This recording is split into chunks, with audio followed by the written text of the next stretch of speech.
Hello, everyone, and welcome to our first official Phronesis podcast. Today, we have a really special guest with us. He was one of our students that has done 2 months with us. I'll give you the honors to introduce yourself and talk about yourself. Today, we will speak about your background, your experience there, what you recommend for students, some things that will allow students to gain insights from you. And we can just talk about different topics that are related to USCE, letters of recommendation, residency. It's an open floor today, so we can talk about anything. Okay. So Thank you, Mohammed, for having me. No worries. My name is Ahmed Khandil, and I'm now a final year medical student at the University of Sharjah. I was born here in the UAE, but I'm originally from Palestine.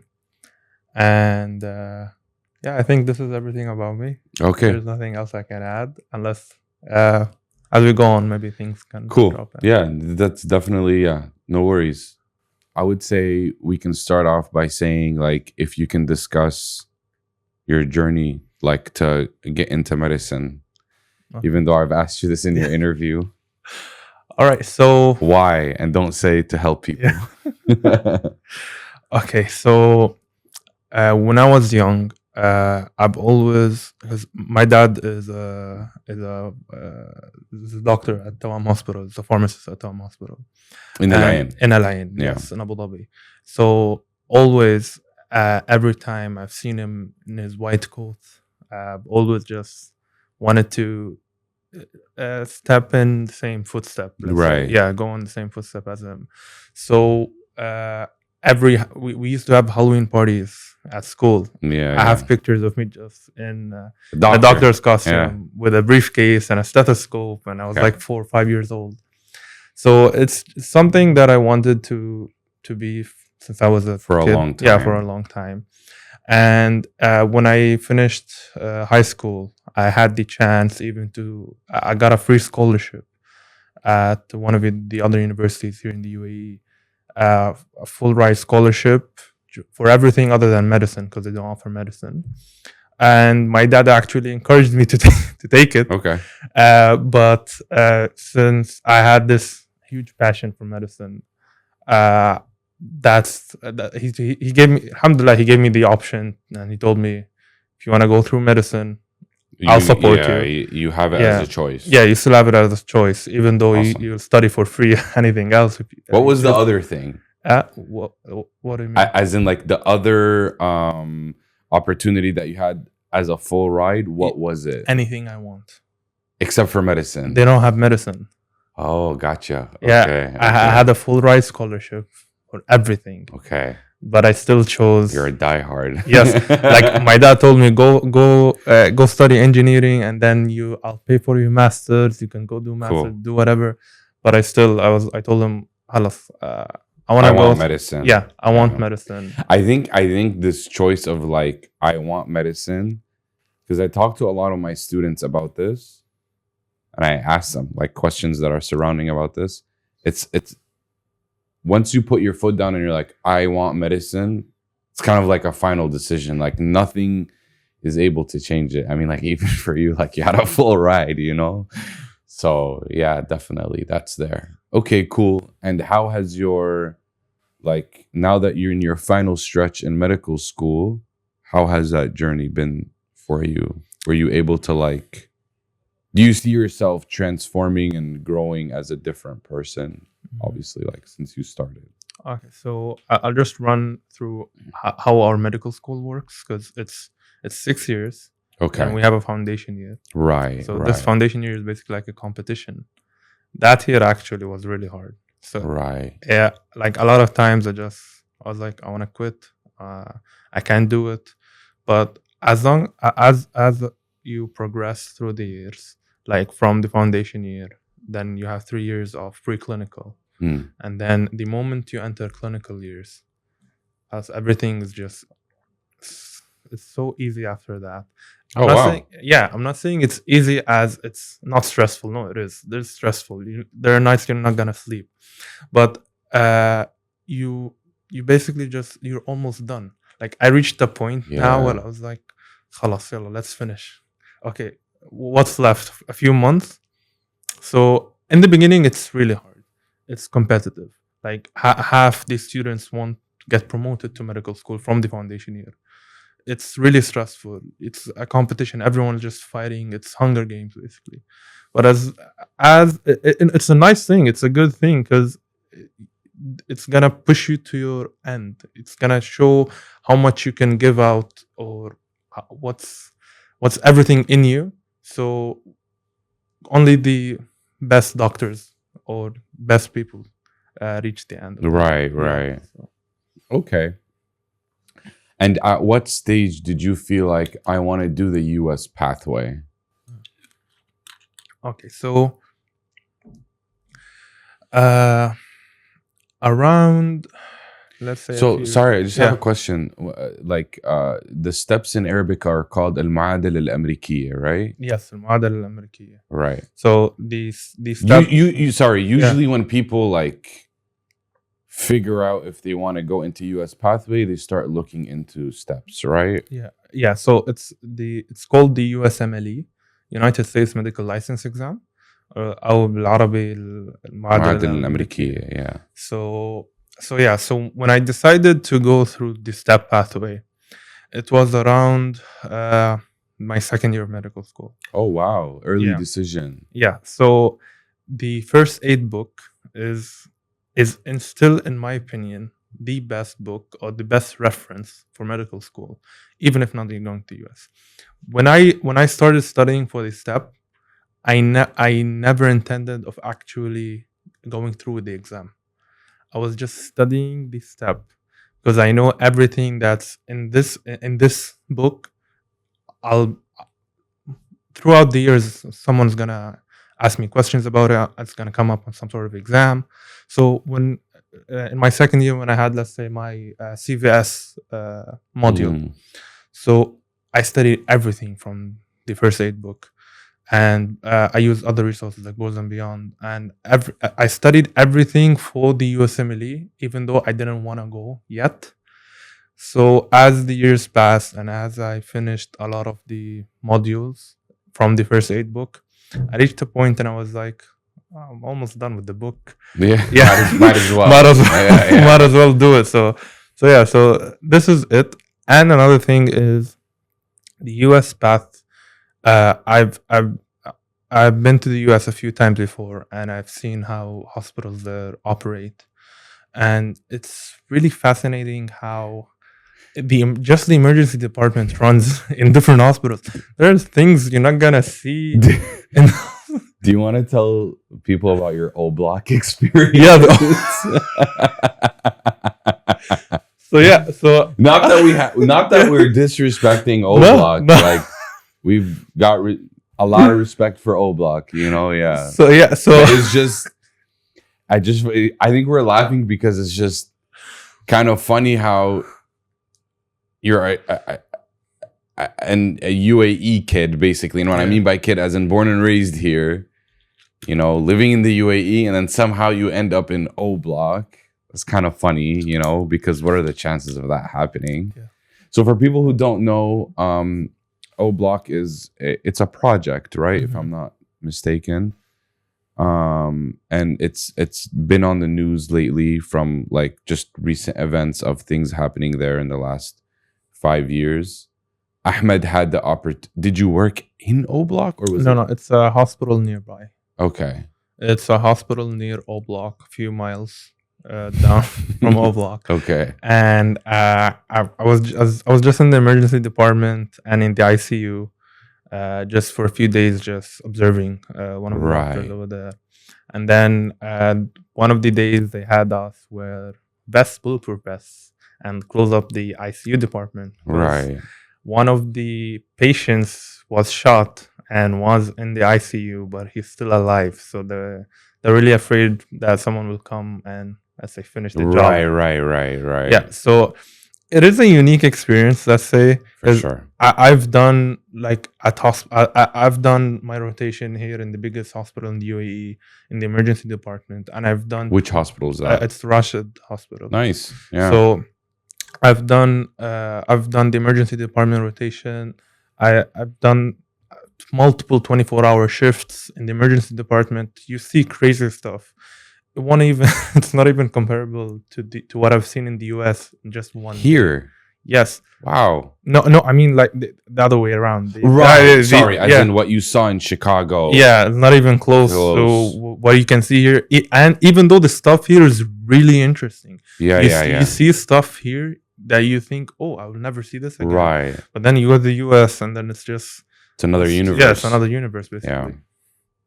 Yeah, but I think the big part of the US, unfortunately, is I think there's a lot of like gun violence, gang violence, and this stuff. Alhamdulillah, we don't have that here. Yeah. We're very lucky to live in a very safe country. So, but okay, so how is it like when you're just like going into theory? You've had your observerships. What is it like to see somebody that's like on the brink of death? Like, do you think that's a personality thing? As in like each medical student will deal with that differently? Like somebody comes in and they almost get shot. Or do you think there's a universal feeling where you're like, whoa, like, I hope this guy makes it. I don't like what runs through your mind. Do you think like every person has the same experience? Because you're like, this person's about, because like, for example, you know, Anas, our student from that studied from Georgia, and then Adib, he studied in Turkey. They both talked about code blues that they've been through. And for them, it was like, I guess it just depends on mentorship, because for them, it was their first code blue, and they were training under Dr. Ahmed. And what Anas said was, you know, I think he set the tone. So Dr. Ahmed walked into where they were, and he's like, listen, you got to be calm. I'll give out the orders. You follow suit, you know. And he's like, we're not going to run there, you know, because maybe the patient is already dead, aslan, you know. So with Anas, he's like, he told me it was like a very like protocol procedural thing. Get there, listen to the doctor's orders, help the nurses. With Adib, it was more of like, you know, what is it called? Shocked, because he's like, you know, because Dr. Ahmed was like, there's no other Adib here, like, you know, help with this. But he went through it, you know. So do you think there's like, it's a personality thing where like some people like compose themselves and then they go to a room and cry or whatever? Or is it like for some people where it's like, oh, okay, and they just do the job? Is it like a personality thing, or is it when every time somebody goes through an experience like that, it's an overwhelming, shocking moment? Okay, so I've like heard imagine a like lot, you're putting on a bulletproof vest, you're like probably Yeah. like what's going on? So I've heard a lot of stories about how different students deal with their first death, or how different doctors deal with their first death. The common thing is just the shock in the beginning. Right. It's just it's more of shock and denial at the same time. Right. Because the patient is still there, he's still warm. Right. You were just maybe doing CPR on him. Yeah, he's still, in your point of view, he's still alive. Custody or whatever. Yeah. So when you see the patient, when khalas, they announce time of death, this is where shock hits in. You're just shocked for a few minutes. And like actually in August, when I was doing my emergency rotation in the US, I've witnessed one of these cases. I witnessed 2 cold blues, and one of the cases, unfortunately, Baby. Yes. Yeah. Baby. Yeah. I think Dunya and Rana were involved in this. Yes. Yeah. So unfortunately, the baby passed away. Yeah. And it's the same thing. It's just shock in the beginning. Like even the mother of the baby sat with the baby for a few hours before she let him go. Go, 'Cause- yeah. yeah, because she's still in this shock, and it's the same thing with students. It's mainly just the shock that they get, but then it's just silence after that. Like Right. the emergency department for the next few hours, even though it's busy, it's just dead silence. Yeah. And then personally, this is where each student deals with death in their own way. Many just So it laugh is a it out. personality thing. Yeah, but the first part is common with everyone. Yeah, the that's what I shock thought. part. Like it's a universal. Yeah. Okay. So yeah, okay, we were talking about your O block moment. Yes. You had to wear a bulletproof vest. Yes. Because the guy might come in and Yeah. finish the job. Okay. And so you were saying you're already familiarized with how the US healthcare works because you have experienced some observerships before doing your steps. Is that what? Yeah, before doing the steps. Okay. Before doing the step one, let's say. Yeah. How was your step experience? What can you tell students that are about to like get into that? Any insights? Because I feel like a lot of people go to the wrong source. Because I speak to students every day, and unfortunately, like I always hear like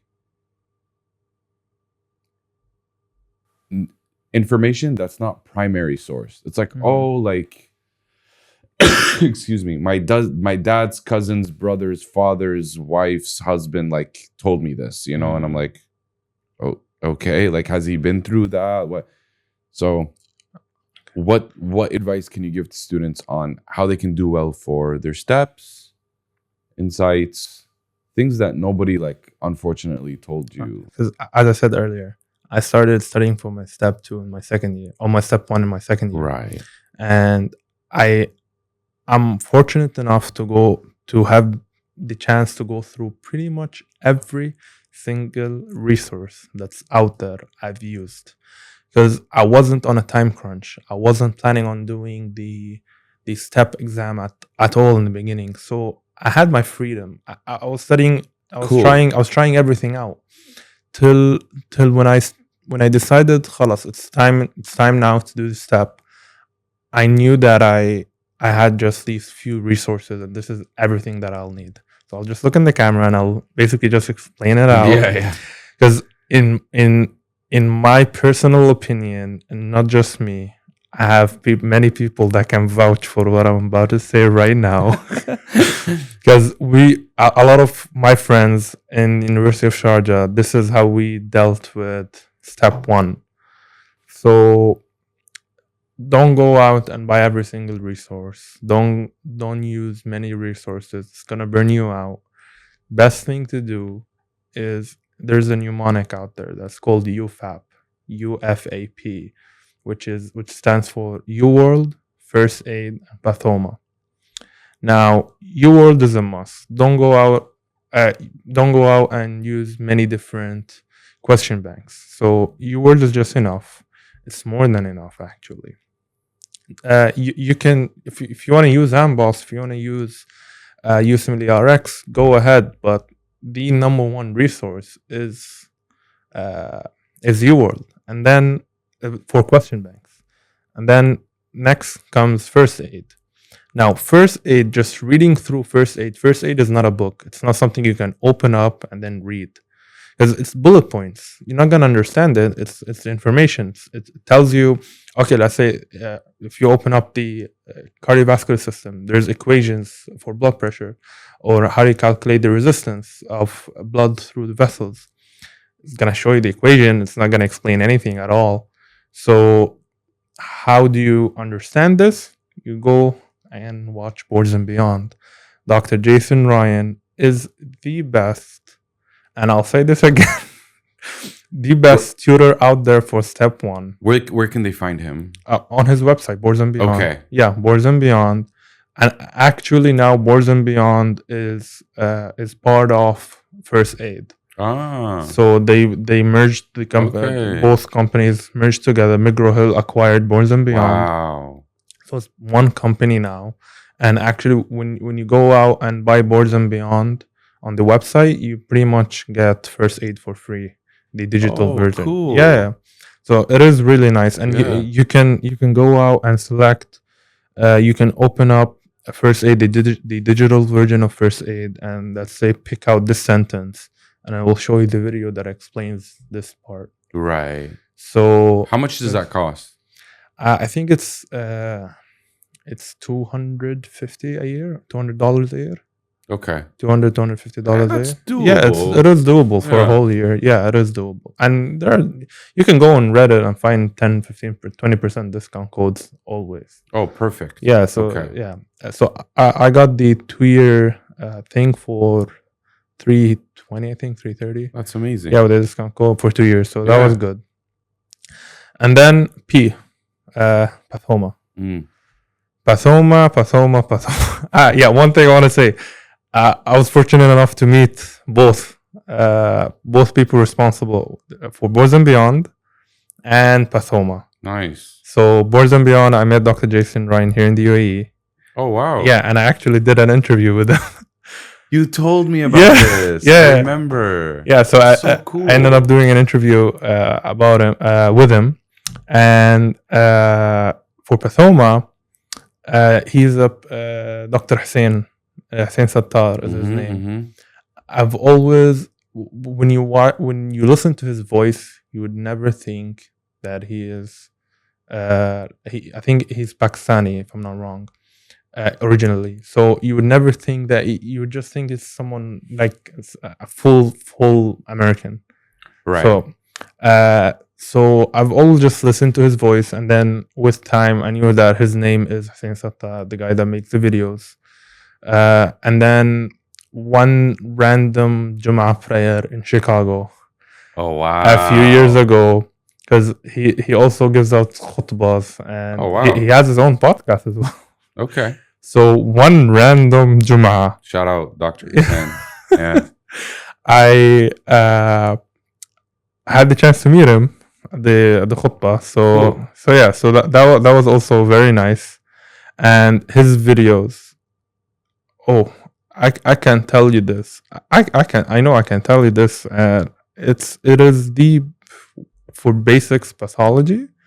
Wow. Amazing. Yeah, like his first 3 chapters in his book, like he throughout, just when he explains anything, he always says, "Oh, this is an exam question. This is an exam question. This is an exam." And believe me, you will find these questions throughout the question banks like UWorld, USMLE RX, AMBOS. They all test the stuff that he talks about. And okay.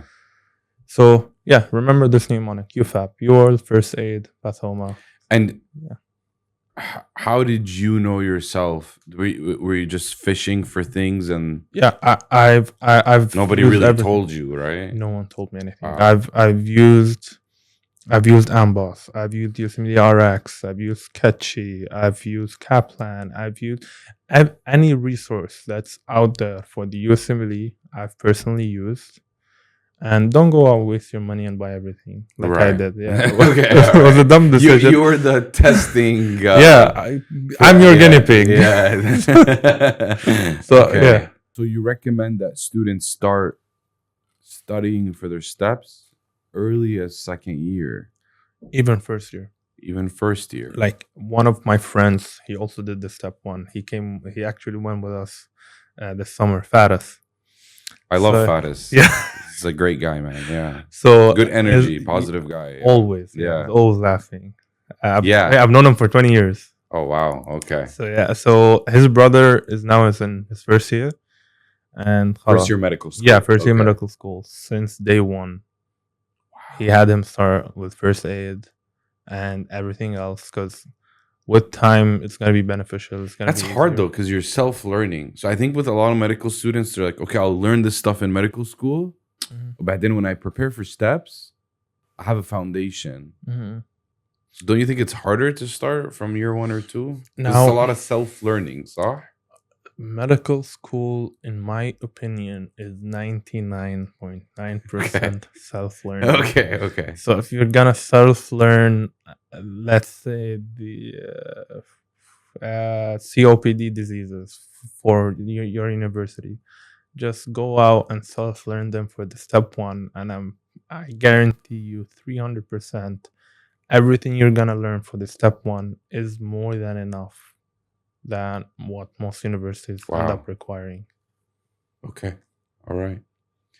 And you don't think that is only applicable to University of Sharjah curriculum, right? No, Is it's it is always University of Sharjah more of a British run curriculum, or would you say it's an American run curriculum? Hmm. Or a mixture of kind of both? So with medical schools, how they work is a little bit different compared to, let's say, high schools. Hmm. So with high school, you have the American system, the Or curriculum, and IGCSEs, and A this is levels, or exactly. IB, or Yeah, CBSC, or yeah. So with medical schools, how they do it is some some just follow the traditional path, like every Right. other university. You go out, you get your subjects, you get pathology, you Your finish out. course. Yeah, you Yeah. finish out pathology your first year, and then you do anatomy in fourth year or Okay. whatever you wanna do. Right. And this is one way, and then there's the other way, which is the better way, which is how the University of Charlotte does it, is module based. So Ah. you'll study the CVS and the respiratory system and then the neuro system. But You'll module study based everything. curriculum is usually a British thing. That, Yeah. I don't really know, Yeah. but this the university follows a module based. Nice. That's actually better, I think. Yeah, it is. Yeah, Like, yeah. 'cause imagine just studying. Okay, let's say you study pathology in first year, and then you end up studying about Parkinson's, and then you want to know Parkinson's affects this part in the brain, but then you never studied anatomy because you're gonna take it in a few years, and then you can't basically just connect the dots. But when you study anatomy, physiology, pathology, just for the same part for the same module, it's gonna be easier to connect the dots and faster rather than waiting few years to do Yeah. the anatomy. Okay. Okay. All right. And then now I think we'll just dive into your recent US experience. I'll start off by asking you this. Did you ever do a hands-on before you joined us? No. Okay. But you've done hands-on here. Yes. Okay. So how was it a big difference, or how was it like doing your first hands-on rather than an observership in the US? How was that experience for you? Okay, so hands-on in the US. Now look, hands-on in a lot of different countries is the same. It's the same thing you're gonna do here. It's the same thing you're gonna do everywhere else. Okay. But the main difference is two things. Let's say, first thing is the amount of exposure. Hmm. The things that you're gonna see here, they're not even close to what you're gonna see in the US. So this is one thing. And then the other thing is basically just because in the US, the thing of being a private hospital is not really that common. There's nothing really called a private hospital, a government hospital, Right. or a hospital that allows students, stuff like that. Like I've done rotations here in in the UAE in hospitals that will let me be firsthand in an appendectomy, and I can help out with the entire procedure. And I've done the exact same rotation in another hospital where I'm not even allowed to scrub in. All I can do is just cross my hands behind my back and just watch them do the stuff. Okay. So the good thing is in the US, this second part that I just said, where you're gonna cross your hands behind your back, It doesn't yeah, it exist. doesn't exist. You're a student, you're gonna learn. Like I've been there in the hospital, and they were like, "Oh, you're the student? Yes, come with me. Do this, do that." Yeah. So they're gonna work you, and it's good. You're gonna get the exposure that you want. You're gonna get everything that you won't get somewhere else. So a lot of students approach me and they talk about what they want to do in the US. I always recommend the internal medicine rotation as their first.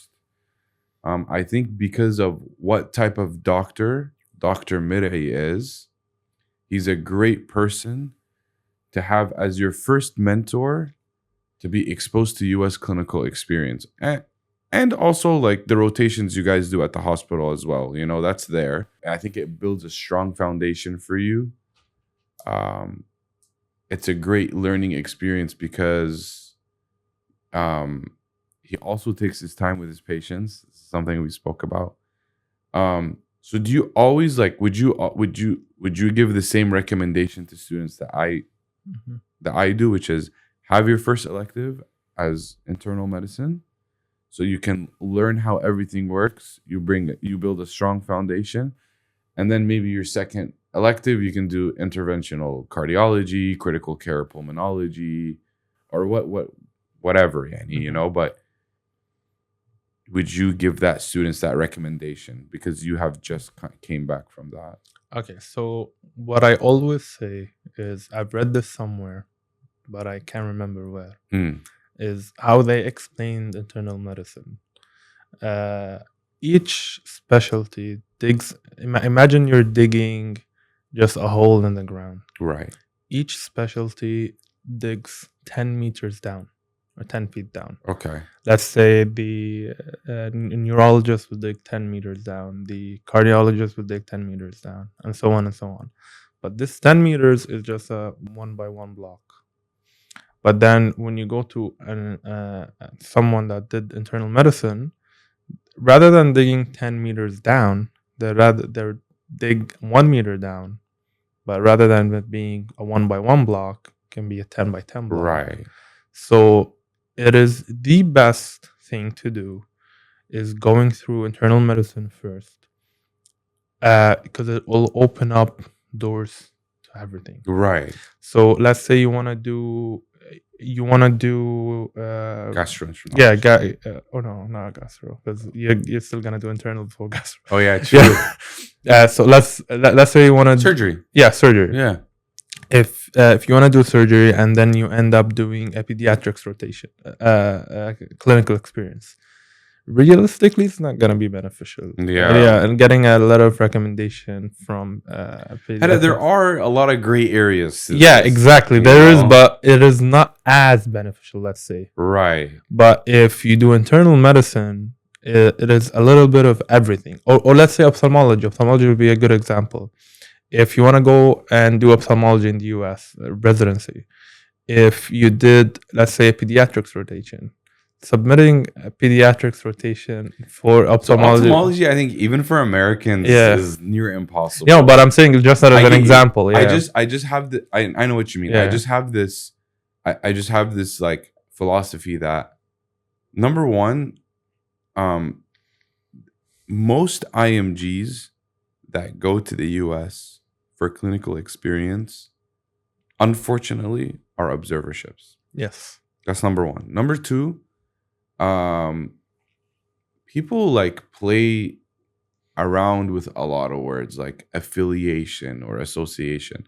That can mean anything, Like I can say Phronesis' gas company affiliation is Enoch because I fill my car at Enoch. Like, so having a direct link, the point of what I'm trying to say is, like, don't let those words fool you guys, because you want to have a direct link with something. So most students, IMGs that go to the US, observerships, and don't have a direct link to a sort of academic institution. It's at a private clinic that has no sort of university link. Forget about association and affiliation. I think these are words injected for like marketing purposes, because that can mean anything. So, Yani, I think that if you do a pediatric rotation, it's hands-on, you're with a clinical professor, you're doing it at an outpatient clinic to a university hospital, you rotate at a university hospital, and then you apply that to ophthalmology. I think, but again, because there's so much subjectivity, because it all depends on the site director that looks at your So a lot of people think the program director is like the final, or like from first seeing the application to end. Like the site director plays a huge role, in my opinion, more than the program director. I feel like he does the grunt work for the program director, and he'd be like, okay, this is who we filtered out. What do you think? Yada, yada, yada.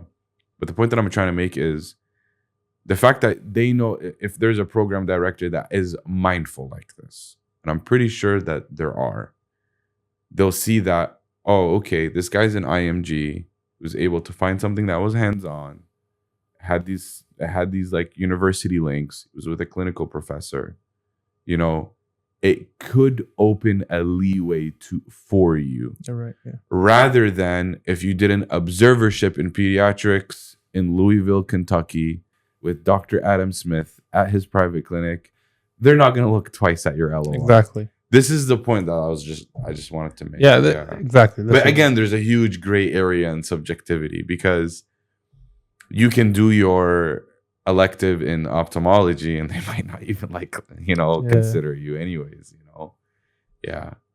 But anyway, sorry, you were talking about the importance of internal medicine, the block, and these things. So yeah. Oh, okay. So I'd recommend going into internal medicine first. Okay. And then you can branch out and do what you think you're gonna end up doing for the rest of your life. Right. So in my for example, I did internal medicine with Dr. Murray at first. And then one of the things that I wanted that I'm interested in is emergency medicine. Cool. So that's why I did with Dr. Ahmed the next month. So going with Dr. Murray was an eye-opener. You can... For me, me to hear that from you, just because I know that you've done so many rotations at a lot of places. There also, like the O block experience we spoke about, and what makes Dr. Miray's internal medicine elective a fine fabric of cloth that's like very unique, because everybody that comes out of that elective, they're like, whoa, like what is it about that elective that makes people feel that way? Okay, so knowledge in general, anything in medicine is something you can learn on your own. You can go out, open up a book and read.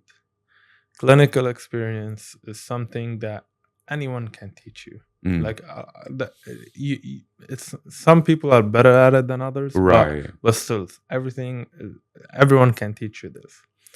Two things that they're pretty hard to, practically impossible to teach yourself, is manners and how you deal with patients and how you interact with them.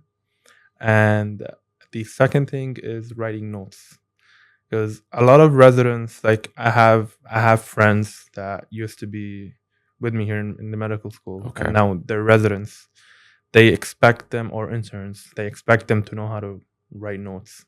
They open up Epic for them, and they're like, "Yalla, write notes about this patient that just came in," and they're gonna be stuck. They're gonna freeze. They don't know what to say or what to write. Because no medical school, pretty much, I can say this confidently, no medical school is going to teach you how to write notes. Interesting. And no one's going to teach you how to interact with patients. With Dr. Mirai, the rotation I did with Dr. Mirai was so different, and in a way where the way he interacts with patients, like I've seen patients in the hospital that know Dr. Abdul Wahab Mirai and know his brother, Allah yarhamu, Dr. Nader. Yeah. And they just tell us stories about how he's a kind soul, let's say. Sure. Yeah, so this is the best way I can describe him. There are many doctors or many clinics or anywhere you go to get treatment where it's basically just like an assembly line. Patients go in, go out. You want to see as many patients as you can, make most money. You don't really care about the fine details, because these fine details can lead to something completely huge. Like, Oh wow. yeah, just like with Doctor House. If you watch Yeah, Doctor of House, course. Yeah. yeah, just minor details, like a patient. Like I was just watching an episode recently that It's never lupus. yeah. This famous line. Yeah. So just like a small keychain, a radioactive keychain. He never. The father lied that he doesn't own a construction company, and Oh yeah, I remember yeah, this episode. yeah, it's something along this line, Yeah. and it turns out it's just solved everything.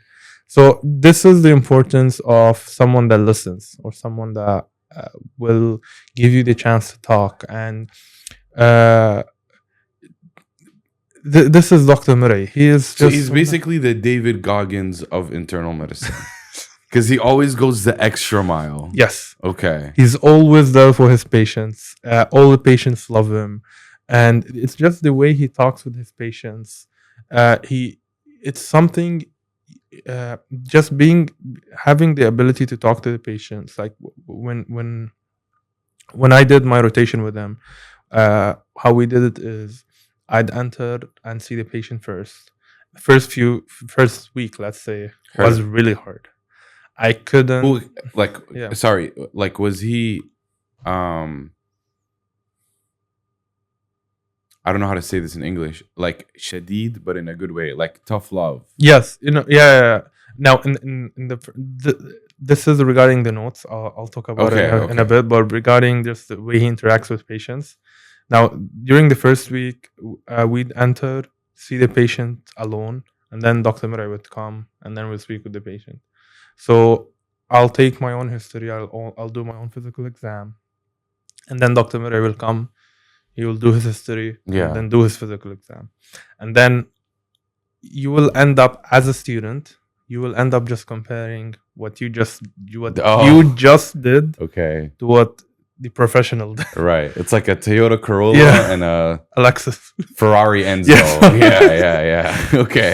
So this is how as a student you'll end up doing. And then the first week was really hard, because the way I was taught to deal with patients, it's self-taught basically. Because no one taught me patient manners, or no one taught me how to interact with patients the right way. I've always just entered, hello, my name is Ahmed Khandil, I'm a student, can I ask you quick questions, blah blah blah blah. This is what I've always done. But now just entering and dealing with patients is different. The patients with Dr. Murray and his clinic love to they love someone to talk to them. They want someone to, like, a lot of patients just they go there and they speak, and in their own way they're just talking, but then you pick up a small thing there. Oh, I've went to Missouri, let's say, and then there's a few bugs that are only in Missouri, and then so this stuff is stuff you connect without them knowing. It's just it's with time and the way you see Dr. Murray talks with his patients.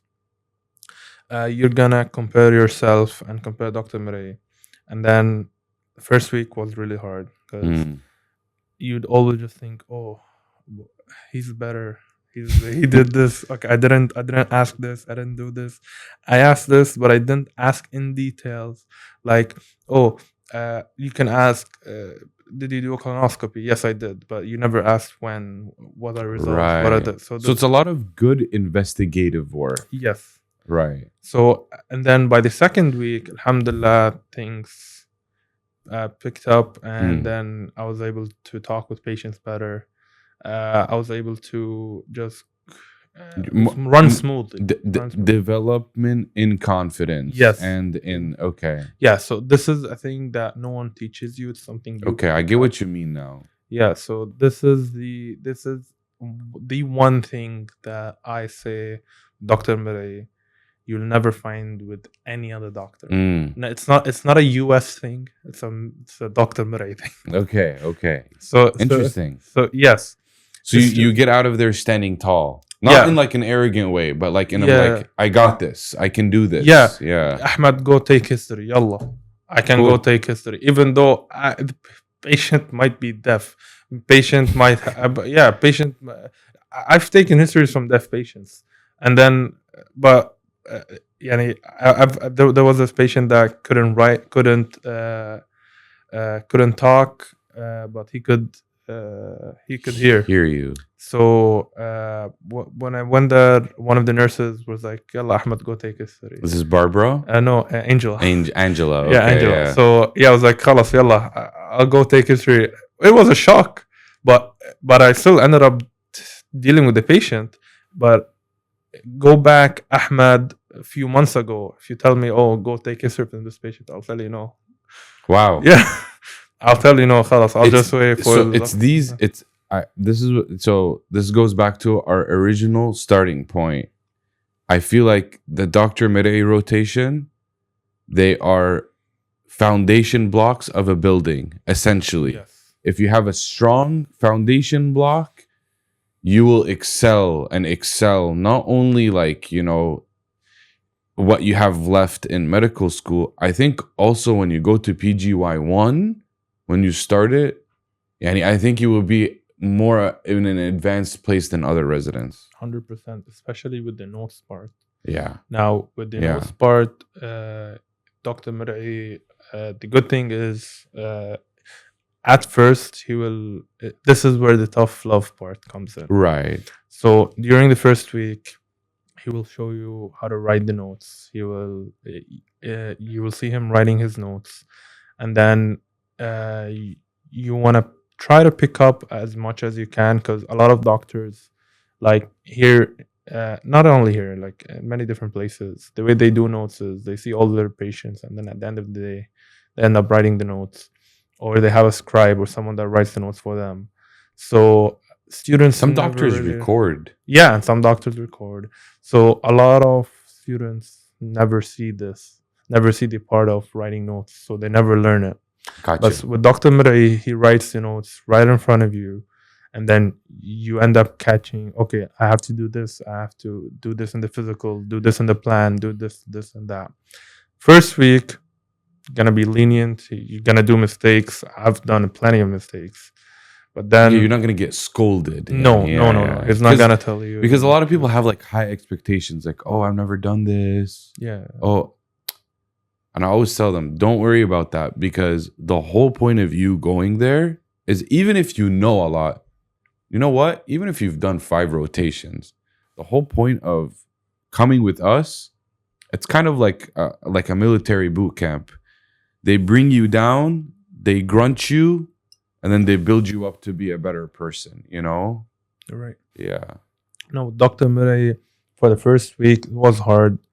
But then at the end of I remember this. By the end of the first week, he told me, I've showed you everything now. He's got a great sense of humor. Yeah, I've showed you everything now. I expect you to do everything next week. That weekend, I was just thinking, oh, how will I do this? How will I do that? But with time, things will catch up. And the nurses there, they're amazing. And the medical assistants, they're amazing. Nice. Everyone's gonna help you. They're all helpful. It's a teaching experience. And it's a friendly environment. Exactly. Like one of the medical assistants is Ryan. Right. Yeah, he's really helpful. He's always there. He'll tell you, oh, you can do this, rather than you can open up this note. Angela will always help you. Oh, rather than writing this note, opening up this note, you can open up this power note. Gotcha. So everyone is helpful. No one tells you no. No one tells you no. Don't see this patient. No, don't do that. Right. You can, like, one of I think it was one of his nephews.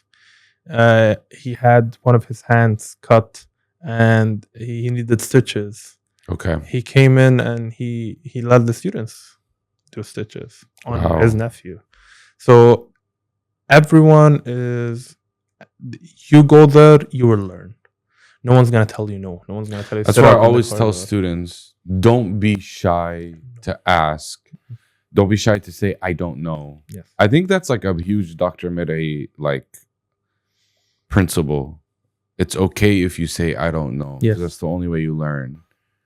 Yeah, because you're there and this is the opportunity for you to put your foot into the door for opportunities. So I'm pretty sure if you ask Barb or Angela, like, hey, can you teach me how the EMR works? I'm pretty sure they'll sit down with you and take the time to explain, you know? So I always tell people, like, when you go there, you need to, like, get yourself out there, man. Hey, can I meet the whatever? Can I go there? Can I see that? Can I do this? Can I, like, you need to be on that. Like, that's important because a lot of people, they think, like, it's only structural if you make it structural, I think. But you need to be like out there, you know, in the sense of like, let me grasp this opportunity because I'm not here every day, you know. Type, okay, cool. So you would recommend the Dr. Midday you would recommend the Dr. Midday elective. 300%. 300%. 300%. Okay. And now that you've come back to the UAE, how have you seen that has had a positive impact on you after your Dr. Midday elective?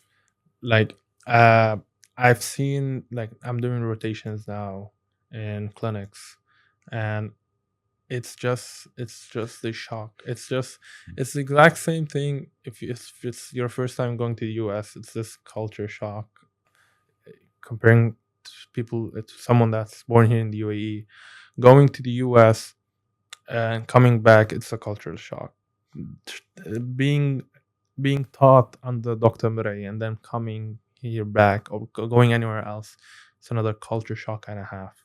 You're gonna see different because you've always been taught this is how you deal with this patient, this is what you do, this is from A to Z, and then you go see Dr. Murray, and then this just 1 month will wipe everything you've learned, and then we'll replace everything. That's crazy. With this month, then you go back to what you used to do, and then you can say, oh no, this is wrong, this is Right. wrong, this is wrong. And it's not that you're saying this is wrong because this is how Dr. Murray taught me. No, you're gonna say this is wrong because I've seen the correct way done. Right. So this is the important thing. Whoa. That's Yeah. big. That's pretty big, man. Yeah. Okay. So alhamdulillah, it's been a positive Alhamdulillah, yeah. experience with you. I'm glad to hear that. I'm very happy to hear that. I'm glad that you were able to find that. Because as far as I remember, you knew about Phronesis by chance, right? Yeah, I remember you told me brushing you were brushing your teeth and you saw like a video of me and then you Yeah. contacted me and then everything just unfolded from there. I think in the beginning, I think maybe what I felt from you, which is fine because I feel that from most of my students, it's like, is this another scam? Like, maybe I just felt like but I do appreciate students that ask a lot of questions, you know. Honestly, for me with Phronesis, if a student comes up to me and says, how much is your rotation per month? I don't talk to them. Like, I would tell them, I would like to book a call with you in order for me to tell you what we offer so you understand. And yeah, definitely I can talk about prices. But to make it transactional like that, I don't know. Like I like for some students, there are some students that don't follow up or don't come through because I haven't shared the price with them from day one, which I understand. I understand everyone's, you know, budget constraint is different. But from an ethical and moral point of view, as a business owner, I think you as my client, you know, you should understand what's offered to you, you know, because I think with a lot of companies, they give you a description of what you will do there. And then when you go there, it doesn't fit the description, like, you know, and people pay a lot of money for that. And it's unfair. I feel bad for people that have bad experiences, you know. So I kind of felt like maybe you had this feeling, you know, like you were asking. طيب, this is like kind of the crux of the next topic, sort of. Would you consider the way we have like Dr. Mirey as my business partner, or the other doctors and everything and all that, would you consider how we deal with students and the way we do everything, right? Like from visa assistance to the accommodation assistance to the follow-ups to all of the stuff. Do you think it's fair to compare Phronesis with other agencies? Okay. And honestly, I don't want you to give an answer just because we're good now and we have a good... I honestly want you to give an honest answer to students, because I don't want them to go to the wrong place. I'm not saying you were perfect, but you've been through this. I would love for you to give an honest answer. Okay. Yeah. So first thing is, fortunately, I'm in University of Sharjah, and in the university, we have a lot of alumni that are residents in the US, that are attendings in the US, because the university has been there for some time. So there's always the word of mouth that goes out when, let's say, a student wants to start studying for step one. Always there's someone will tell them basically, oh, do this and that. Okay. And it's the same thing. If you're gonna go to the UK, you want to do your plabs, someone's gonna tell you do this and that. There's communities, there's WhatsApp groups for the University of Sharjah. Nice. Now, same thing applies for clinical experiences. There are communities within the university for clinical experiences. There are students that have been through every single agency you can think of. Many students have been through this and that agency, and I can tell you endless stories of people getting scammed, people going to the US and then the clinic's not there. Clinic is not there. Yeah. Or I know someone that went to the US maybe 2 years ago, and when he went there, he paid a lot of money for this clinic. Then we got there, it turns out to be a one-day clinic per week for 4 weeks, and he paid thousands of dollars. And the area he lived in, he told me he's afraid to go out after 6, and in the US it doesn't get dark till 9. Yeah. Just to show you how dangerous this area is. So when I decided to go through the US path and go do my US clinical experience, I was reluctant and I was scared to go through an agency, because every single agency that I've heard about, I've heard bad things about. I've never heard one agency that was good to a student in the University of Sharjah. Or the good agencies offer observerships only. So everyone just basically told me, best way to do is, if you have a connection, if your father is a doctor, if this and that, he'll end up setting you up with someone in the US that's a doctor, and then you can do your clinical experience there. So this was me in my third year. I was just looking everywhere, trying to find connections, and it was really hard. Yeah. And then third year finished, and then I entered my fourth year. And by the end of my fourth year, I need to do my elective.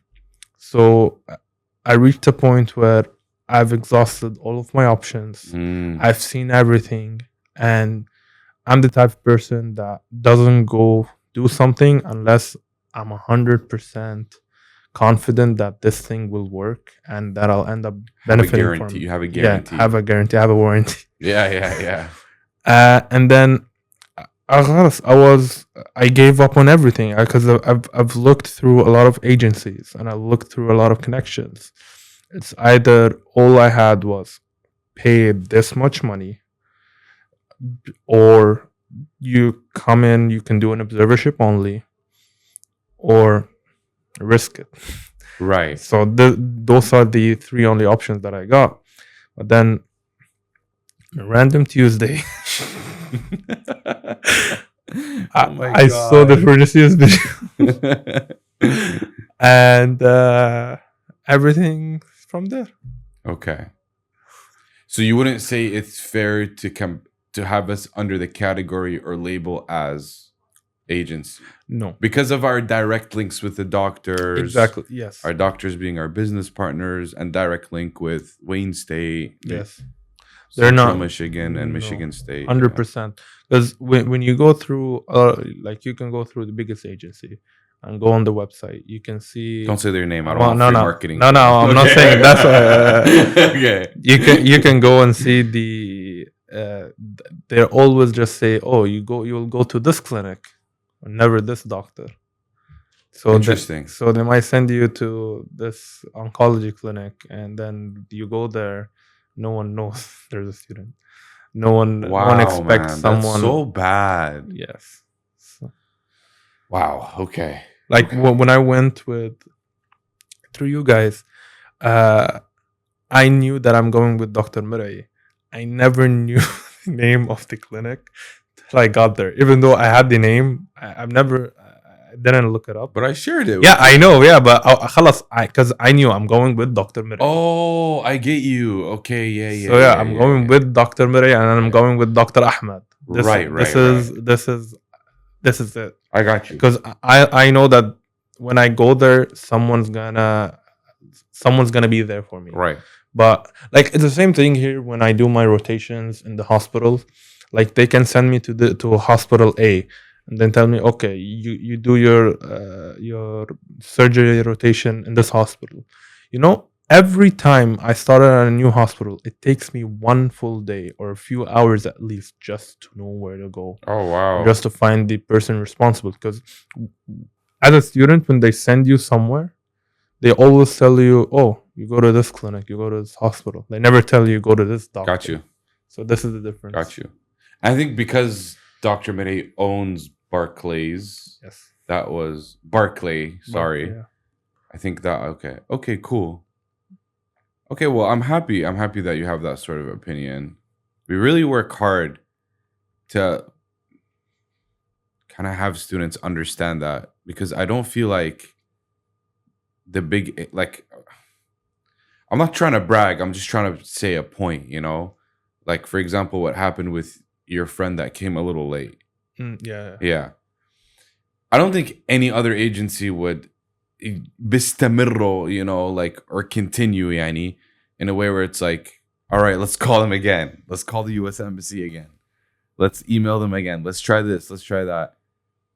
And because for me, I feel like when I commit to somebody and I don't tell them, even it's out of my hand, I still feel like I still have a responsibility, I still have but I'm glad that you have that opinion. Tayyib, okay, so after Dr. Mary, so that you were with somebody that has years of experience, clinical professor at Wayne State University. How was it like, mathalan, or for example, rotating with him and then rotating with somebody that's of a younger age from Dr. Mary, which is Dr. Ahmed? Yes. Who is also a student of Dr. Mary, by the way. I don't know if you know this. Oh, okay. So he's like the prodigy of Dr. Mary. Should have a name for this. The school of, how there's like schools of economic thoughts, so there's like capitalism or there's communism or whatever. It should be like the school of Miriism. This is my new like thing for it. So Dr. Ahmed trained under Dr. Mary, basically.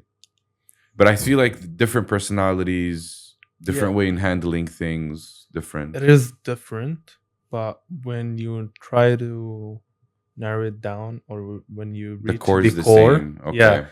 the foundation is the same. Interesting. Because everyone at the end of the day is different. No one's gonna be the same. There's no other. It's just this Dr. Mary. There's no other Dr. Mary.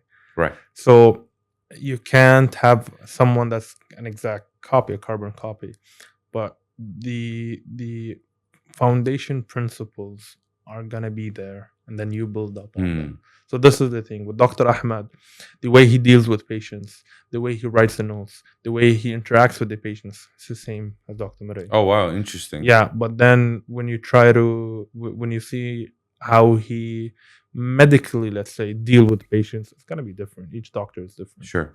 So this is the main differences that I've noticed. In that case, then what did you learn coming out of Dr. Ahmed's rotation? Okay, so let's put Dr. Ahmed and compare him to Dr. House. Okay. So yeah, because I've heard this. I've heard this from Enes and Adib, I think. Yeah. Because this is how I felt. In the emergency department, patients come in, they don't tell you half the story, or they're just really quick. Khalas, we wanna be done and leave, or wanna fix this thing and leave. Being someone that works in the emergency department, it's the main thing is to diagnose this patient, pretty much with what Dr. House does. Even though Dr. House is a diagnostician. Yeah, but at core he's a nephrologist. Okay. Yeah. So it's the same thing. It's working in the emergency department. You want to diagnose this patient rather than diagnosing him in 4 days. You have a few hours, but it's the same principle. He does. Dr. House does have his clinics where he goes and does things quickly. Yeah. So with Dr. Ahmed, I've seen patients like we will be in the emergency department, and then we're like, okay, go take history from this patient. He already, the patient will be diagnosed by Dr. Ahmed. He knows, because with years of experience, you'll pick up things really quick. But I've seen this patient. I think she was in her 80s, late 80s, and then she came in, and then she explained, or her complaint is exactly the symptoms of this disease called syndrome of inappropriate ADH. Or SIADH. So she explains it 100%. And I went out, I was confident. I told the doctor, this is the diagnosis. Told me no. Not even close. Oh my God. That not even close bit. Okay. Very unnecessary, but okay. And then you go, you think. Did he say that in like a very strict No. Okay. That was not even close. Yeah. Okay. Yeah. Okay. Turns out the patient drinks herself to sleep. Keeps on drinking. Like alcohol. Alcohol. Okay. Drinks. Was she an alcoholic? Yes. Okay. This is something I never asked, because it's something that you never get from here. Yeah, different than here. Exactly. Yeah. So this is the thing, minor details that will help you diagnose the patient. Yeah. And she ended up having a disease called beer potomania. It's the first time I'm hearing of it. Wow. Yeah. So it's a disease. Okay. So yeah, the thing I picked up with Dr. Ahmed is being on my feet 24/7, because this is an emergency department. Right. And being able to diagnose patients correctly, because it's different compared to to being in a clinic. Because when you're in the clinic, patient comes in, you're gonna order labs, you're gonna come back in a few weeks. It's a long process. Takes you weeks to diagnose a patient, unless it's something acute. Right. Compared to the emergency department, being able to diagnose someone that quick is another thing.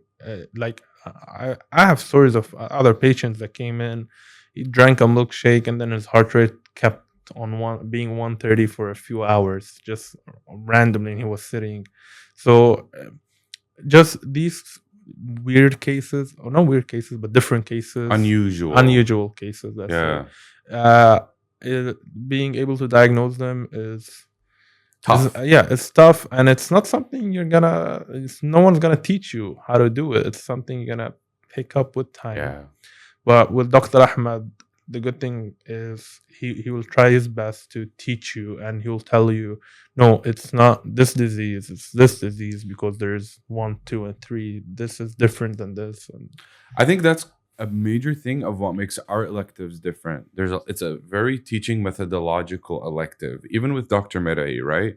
Not only because he opens his screen and he shows like the patient Yeah, everything through like that body thing that he has, which is a good learning thing for you because you're like, oh, okay, like now I kind of have a visual aspect. But it's a very teaching methodological elective because they will challenge you, not in a negative way, but more in a positive way. Like, okay, how did you reach this diagnosis? How did you? And I think that sort of challenge also like allows you to be not only self-aware, but sort of develop in your knowledge in those specific areas. Okay, cool. So then you would say that was like a positive. Yeah. Okay. And LORs. Yes. Okay. Here are my thoughts about LORs. Let me know what you think about this. I always tell students one LOR is not going to cut it. And one LOR is not going to be enough for you to get matched. Because if you look at the people applying for the match now, like if you look at it like from a bell curve perspective, the standard deviation is a lot wider now because step 1 is pass or fail, right? And so the only numerical like resulted exam is the step 2, which one part of step 2 hatta, right? Because it's divided into 2 parts. The other part is deleted. They stopped doing it. Really? Yeah. So okay, so step 2 is the only one that is numerical, right? And step 3. No, step 3 is pass fail. No, it's still numerical. But they don't really care about the mark. Yeah, that's what I heard. Yeah, that's still step 2. Still, step 2 is the main core.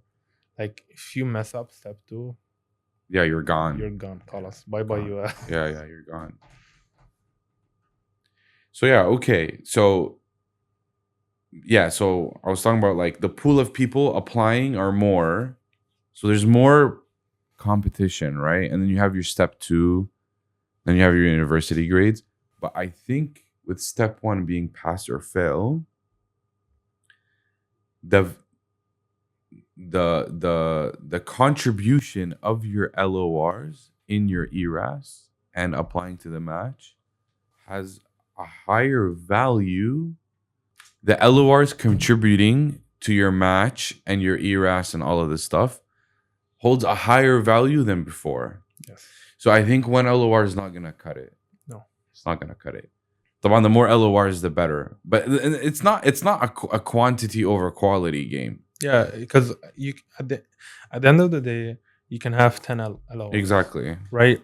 But having just 2 or 3 from like Dr. Murray and Dr. Ahmed. Sure. I'm gonna play a huge impact on you matching compared to 10 LORs from 10 different doctors. I think so. So this is what I'm saying. But I think what's good is to having at least 2 American LORs. Yeah, you need 2 different doctors. Yes. Having a feedback about you. Exactly, because one doctor is not gonna cut it. Yeah. It's as a program director, probably they're gonna think, oh, he's biased. If there's there are 2 or 3 that are in different settings, in different environments, different hospitals. They're gonna then if they all say that this student is this and that, then this is true probably. Yeah. Yeah. Like for me personally, what I think is good to have and for your LOR situation is you have 3 letters of recommendations from 2 different doctors in the US and then 1 from your institution of where you came out from. Mm-hmm. Why? Because those 2 doctors in the US don't know each other. The doctor, like let's say if we take you as an example, the doctor in the UAE is not going to know those doctors in the US either. But you want to have, I think, a common consistency. So what I tell students is, because I think they focus on like things that don't really matter, like letterhead, or it doesn't matter.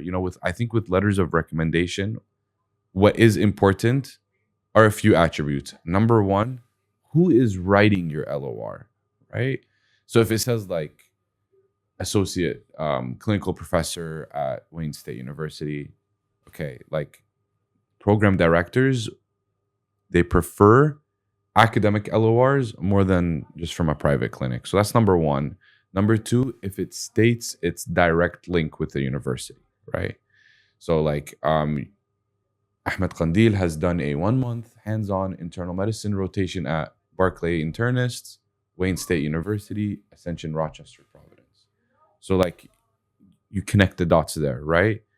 And then also if it states that it is a hands-on in the LOR, in my humble opinion, this is more important than anything. To be honest, a lot of students go into hands-on, they don't write it's hands-on, you know? The consistency part that I'm talking about is, for example, you would go to one of your doctors in the UAE that you have rotated with, and you would pick a certain attribute that you think that you can stand out in, you know? So like let's take, for example, leadership. So you go to your UAE doctor and you say, let's say his name is Dr. Mahmoud.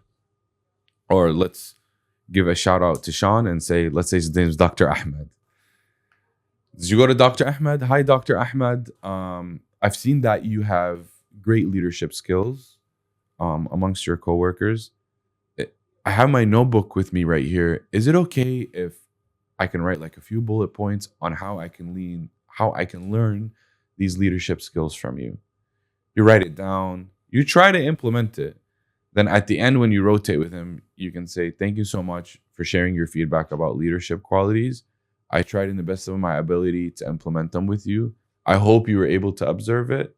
So if I do ask you for a letter of recommendation, it would be highly appreciated if you can mention that. Then you do that with your 2 other letters of recommendations that you will get from your 2 different doctors in the US. So when the site director or program director, when they look at your letters of recommendation, they'll be like, oh, okay, Dr. Ahmed and Rashid says that Ahmed has leadership skills. Dr. Mir'i in Rochester Hills, Michigan says Ahmed has leadership skills. These 2 doctors don't know any. Oh, okay, Dr. Ahmed also said he has leadership skills. Okay, then that kind of gives you like the authenticated blue tick mark. You're right. I think these are things that students should focus on. I think like the other things that they focus on are not as important as who signs your letter of recommendation, what is said about you.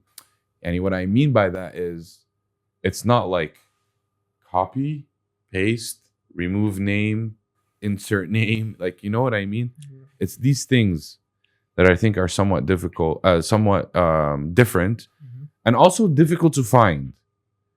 Like, it's difficult to find a doctor that will give their time to actually write a letter of recommendation, to be honest. What are your thoughts about this? So you couldn't have explained it better. Okay. So it's good. It's on point. Exactly. Okay. I can't stress this enough. Having multiple LORs that mention the exact same thing or the exact same good quality attributes. Yeah. From different doctors that don't know each other, that haven't spoken with one another ever, and then they all say the exact same thing, then it's basically just a light bulb in the program director's head that, okay, this is true. Let's put this into consideration. Right. We wanna bring him in for residency or for an interview at least.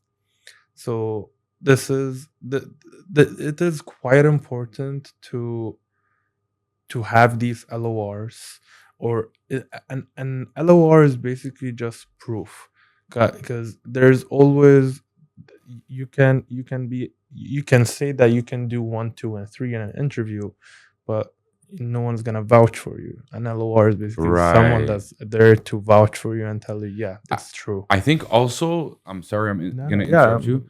I think also academic letters of recommendation. I'm just saying this because this is what we offer, and I want the students to. I think what academic letters of recommendation. One thing that make academic letters of recommendation stand out is if an academic doctor is just going to be like, oh, Ahmed is the best student in the last 20 years. Like, you know, Mundir is the best. Firas is the best. Like, if he says that about everyone, and then those students are sent off into programs, and like, let's say they're not the best, then those program directors are like, why is this doctor sending us these students? You know, and then his academic integrity goes down the drain. You're You right. know, Right. so he's not gonna risk that for anyone. You know what I mean? So I'm just trying to express this to a lot of students because they're always like, does it have the university logo? And I'm like, trust me, The name is enough. like, yeah, Yeah. I just try to be humble about it, you know, like, trust me. Like, yeah, it is. Yeah, the logo's there. But I'm like, that's not what you should focus on, man. You know, that's a big thing with Jordanian students. Letterheads. I don't know why. They are obsessed with letterheads. My bad, Flesh. I don't know why. You know, does it have a university letterhead? I mean, like, that's not gonna make a program director be like yes or no. You know, okay, cool. I guess we'll end it with one last question, and this is gonna be really biased. Why would you recommend Phronesis to anyone? And Okay. please be honest. Please. Please. Okay. Yeah.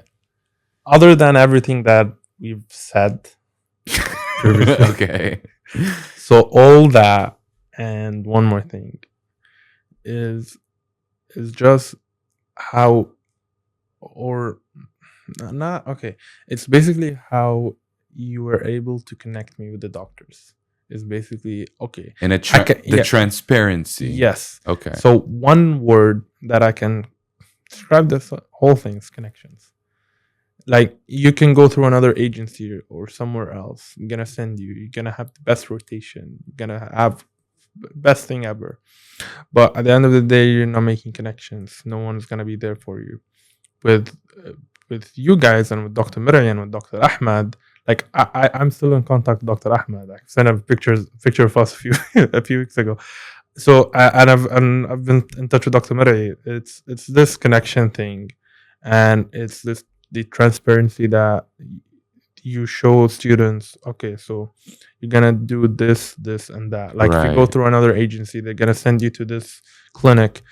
There are no videos of the clinic. There are no doctors. You don't know the names of the doctors. No students that went. Like, Did you like the fact that?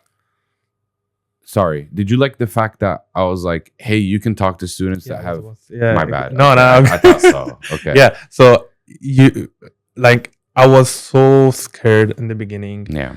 and then you told me, pick out a student and I'll give you their contact information. Also, sometimes when I do that, I'm like, I don't want them to think I'm biased, so No, I try no. to be like Yeah, random. pick you out. know? Yeah, and I told you, Yeah. okay, can I have this guy's It was phone number? Save. Bizo. Yeah, Save. Shout out to Save. Great guy. Yeah, and Yeah. I spoke with him on the phone for like an hour, and he explained everything. And after that phone call, I called you back, and I told I remember. you stuff. Yeah, I remember. Let's go ahead. Let's go ahead with it. Yeah. Yeah.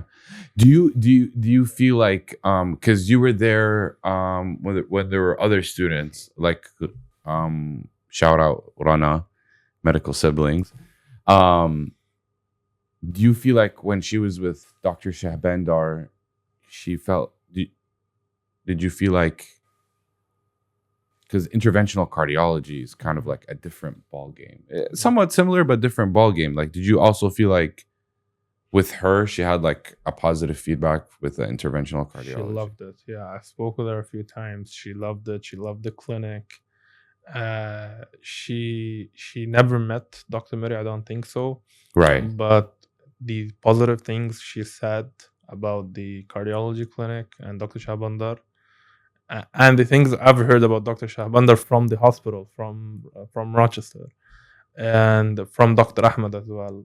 He's incredible. Yeah, they're pretty much has a on British par and with- American board. Wow, okay, I didn't know that. Yeah. Inshallah, yeah, he's Yeah. up there, man. Yeah. So yeah, the things are on the same level as Dr. Mirai and Dr. Ahmed. Okay. I think we'll wrap it up here. Mhm. Unless, did we miss out on anything? I Or don't think so. that was pretty much everything. Yeah. Yeah. Okay. Thank you so much for like taking the time pleasure. to come here. It's been great having you as a student and then now as a friend. I hope we can stay in touch for a long time. I wish you the best to whatever's coming up for you. Yeah, I appreciate you coming out here. It means a lot. I guess we look forward to our next interview for this podcast. But for now, we had Ahmed today. Thank you so much. And until next time, guys, we hope that you come back and listen to our podcast. Thank you very much.